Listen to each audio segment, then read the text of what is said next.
এইটুকুনি কাতলা মাছের ঝোল দাও। ঠিক আছে, লেবু লবণটাই বাকি আছে আজকে দিই। হ্যাঁ, ছোট বন গাছ আছে, তাকে দেয়া হলো। হ্যালো ফ্রেন্ডস, সকলকে হ্যাপি নিউ ইয়ার। তো হ্যাপি নিউ ইয়ারে আমরা করেছি কিন্তু পিকনিক। তো তোমরা প্রথমেই তো দেখতে পেলে, আমি তোমাদের দেখিয়ে দিয়েছি। আর এখানে পিকনিক করব বলে দাদা কিন্তু ওইদিকে মশলা রেডি করছে, আর এইদিকে বৌদি আলু কাটছে, মানে সবজিটা রেডি করছে, আর মা এইদিকে মাছ রেডি করছে।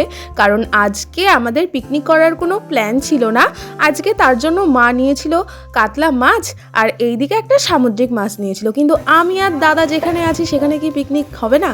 হায় ও রাব্বা, হায় ও রাব্বা, হায় ও রাব্বা।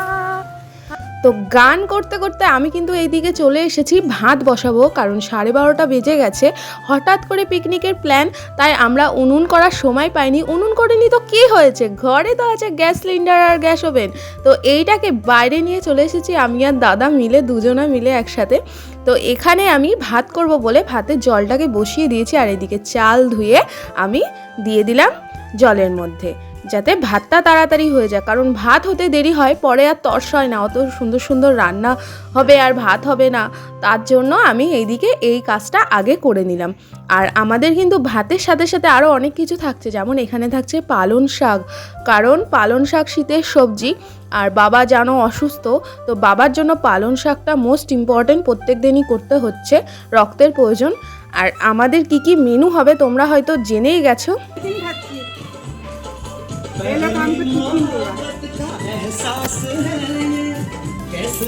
তো এখানে মা কিন্তু খাচ্ছিল টিফিন, মানে পেয়ারা মাখা, তাই আমাকে একটু খাইয়ে দিল। আর এই যে রান্না কিন্তু স্টার্ট হয়ে গেছে, ভাত অর্ধেক হয়ে গেছে, ওটা নামিয়ে রেখেছি যাতে গরমে গরমে ফুটে যাবে। আর এই দিকে মাকে আমি একটু ক্যামেরার মধ্যে নিচ্ছি। আর ওভেনে কিন্তু দুটো কড়াই বসিয়ে দিয়েছে যাতে তাড়াতাড়ি রান্নাটা হয়। তোমরা বিশ্বাস করবে না, আমাদের কিন্তু 1 ঘন্টার মধ্যে রান্না হয়ে গেছে। আর এইদিকে দাদা পেস্ট করছে পেঁয়াজ। আমরা কিন্তু কোনো মিক্সার গ্রাইন্ডার ব্যবহার করিনি, আমরা পুরোটাই হাতে মশলা করেছি, সবজি না মশলা করেছি। তো এখানে মা আবার কড়াইয়ে তেল দিয়ে দিল।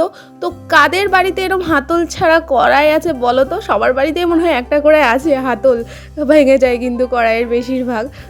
তো কি হয়েছে, ওই কড়াইটা কি ইউজ করা যাবে না? মোটেই না, আমরা হচ্ছে মধ্যবিত্ত, তাই আমরা সব কিছু ইউজ করতে পারি। তো এই দেখো কড়াই একদম তেতে গেছে। মা আমাকে শেখাচ্ছিল যে কড়াইয়ে মাছ দিলে মাছ আটকে যায়, এবার তুই এইভাবে যদি এই প্রসেসে যদি করিস তাহলে মাছ আটকাবে না। প্রথমে কড়াইটাকেও তাতিয়ে নিল, আর তেল দিয়েও তেলটাকে তাতিয়ে নিল। এবার এক এক করে মাছগুলো ছেড়ে দিল। আর এই দিকে আমি গান করছি।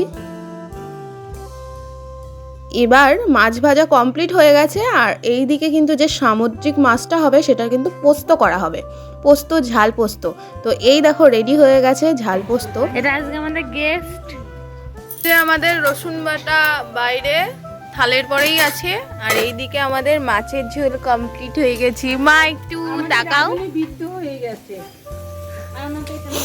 বৃদ্ধা রাধুনি কি করবে বলুন? কিটা কইলো তাই?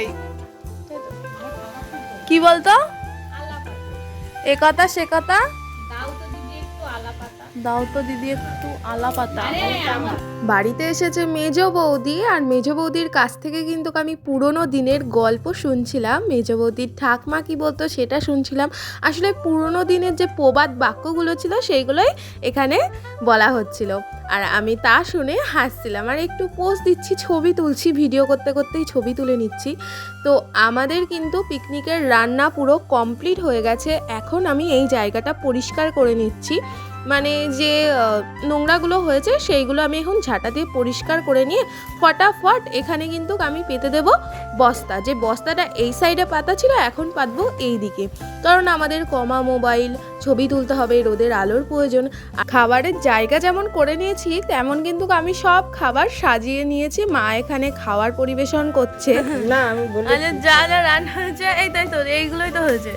এইটুকুনি কাতলা মাছের ঝোল দাও। এখানে তোমরা দেখো মা কিন্তু একটা কচুর পাতায় আমরা যা যা রান্না করেছি বনভোজনে সেগুলো কিন্তু দিচ্ছে, যেমন ভাত, সামুদ্রিক মাছ, কাতলা মাছ, আরও যা যা আছে, পাঁপড়, মিষ্টি, সব কিছুই ভেঙে ভেঙে দিচ্ছে। কারণ আমরা জানি আমরা বনভোজন করলে আগে কি করতাম, ছোটোবেলায় গিয়ে এখন বড় হয়েও করি। মানে প্রথম যে খাওয়ারটা সেটা কিন্তু আমরা একটা বোনকে দিয়ে আসবো, মানে বোনের একটা গাছের সামনে রেখে আসবো। কিন্তু আমরা বাড়িতে করেছি, বোন কোথায় পাবো? ওর জন্য আমরা কি করলাম, বাড়িতেই যে গাছ আছে আম গাছের ওখানে আমরা দিতে যাচ্ছি। হ্যাঁ, ছোট বোন গাছ আছে, তাকে দেয়া হলো। পিকনিক আজকে আমাদের মেনু, আজকে আমাদের বনভোজন হলো 1 জানুয়ারি 2024। তাই আজকে আমাদের মেনু কি কি হয়েছে চলে আসো ক্যামেরা নিয়ে এখানে। এই যে প্রথম থেকে থাকছে মিনারেল ওয়াটার, ওই দেখো পাতা, ঠিক আছে। আমরা এখনো পরিবেশন করিনি, পরিবেশন করব। তো দাদাকে দিয়ে পরিবেশন করছি। নাও পাতা, মিনারেল ওয়াটার, খুলছে না। বলছি ভাত কি দিয়ে বাড়বো? এই যে ভাতটা হয়েছে, ভাত বাড়ার জন্য একটা চামচ চাই। না না আমার না, এটা তোমারই।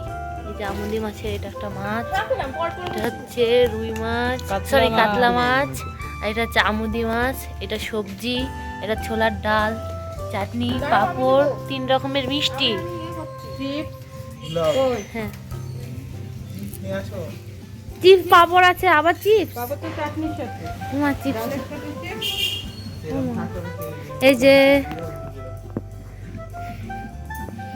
আমাদের জায়গা। তো প্রথমেই কিন্তু আমি দাদাকে ভাতটা বেড়ে দিলাম, আর পরপর 4খানা থালা সাজিয়ে নিয়েছি। বাবাকে কিন্তু দিয়ে দিয়েছি খাবারটা। আছে ছোলার ডাল আছে, আর এই যে আলু চিপস, পালং শাকের তরকারি আছে, এটা একটা সামুদ্রিক মাছের ঝাল, আর এটা কাতলা মাছের ঝোল। এটা ঝাল মানে এটা পোস্ত দিয়ে ঝাল করা। আর আছে চাটনি, পাঁপড়, 2 রকমের মিষ্টি, আর সবই তো দিয়েছি। চলো এবার দাওয়াতে দিয়ে নিই। প্রথমে দিই পালং শাকের তরকারিটা। কি নেবা বলো? এই যে আমরা এখন সবাই খেতে বসে পড়েছি। তো এখানে দাদা দিয়ে দিল পালং শাক, এই যে মাও বসে পড়েছে। তোমরা কি সবাই দেখতে পাচ্ছ জানি না, আমি উল্টো করে ক্যামেরা করছি। এইভাবেই নাকি ব্লগের ক্যামেরার নিয়ম, সবাই বলে। আমিও খেতে লেগে গেছি, এবার খাবো। কেমন হয়েছে সেটা আমি তোমাদের জানাতে চাই।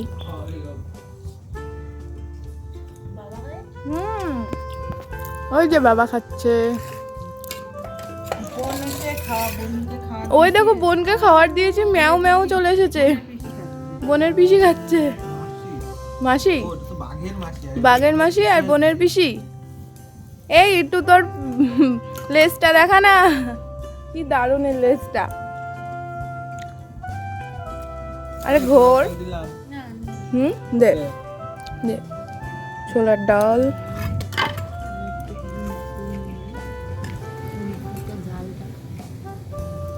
যা যা রান্না হয়েছে সব কিন্তু আমি মোটামুটি নিয়েই নিয়েছি আমার প্লেটে। আর আমার খাওয়া দেখে তোমরা হয়তো বুঝতেই পারছো কতটা সুন্দর হয়েছে। আর এখানে কয়েকটা ছবি নেওয়ার জন্য আমি ঠিক এরম করে ক্যামেরা নিয়েছি, আর বলছি সবাই তাকাও। এই দেখো আমার কাতলা মাছ, আর এই যে সামুদ্রিক মাছ, ঝোল, ডাল, আর এই যে আমাদের বক্স। সবার সাথে বকবক করতে কিন্তু খাওয়া আমি শেষ করে ফেলেছি। আর খাওয়া শেষে আমার পছন্দের মিষ্টি ক্ষীরকদম, মানে এটা যে একদম ফেভারিট তা না, আরও ফেভারিট মিষ্টি আছে, তো সেটা খাচ্ছি, পছন্দের একটা মিষ্টি। তো খাওয়া দাওয়া কমপ্লিট, আমাদের পিকনিক শেষ। তাই আমরা সব খুলে খুলে ফেলছি, ভাত করতে হবে। পিকনিক করার আগে কিন্তু আমরা এই চটটা টাঙিয়েছিলাম আমার বিয়ের প্যান্ডেলেই, কারণ বিয়ের প্যান্ডেল এখনও খোলা হয়নি, প্রায় হচ্ছে 1 মাস কদিন হয়ে গেল, তাও খোলেনি। তো এটাকে আমরা এখন সদ্ব্যবহার করছি। তো আজকের পিকনিক আমাদের কিন্তু শেষ হয়ে গেল। তো কার কার 2024-এর 1 জানুয়ারি কেমন করে কাটলো আমাকে অবশ্যই কমেন্ট করো। আর আমার ব্লগ যদি ভালো লাগে অবশ্যই like, comment, share and subscribe করে দিও, আর অল বাটনে ক্লিক করে রেখো। সবাই সুস্থ থেকো, ভালো থেকো, টাটা গাইস।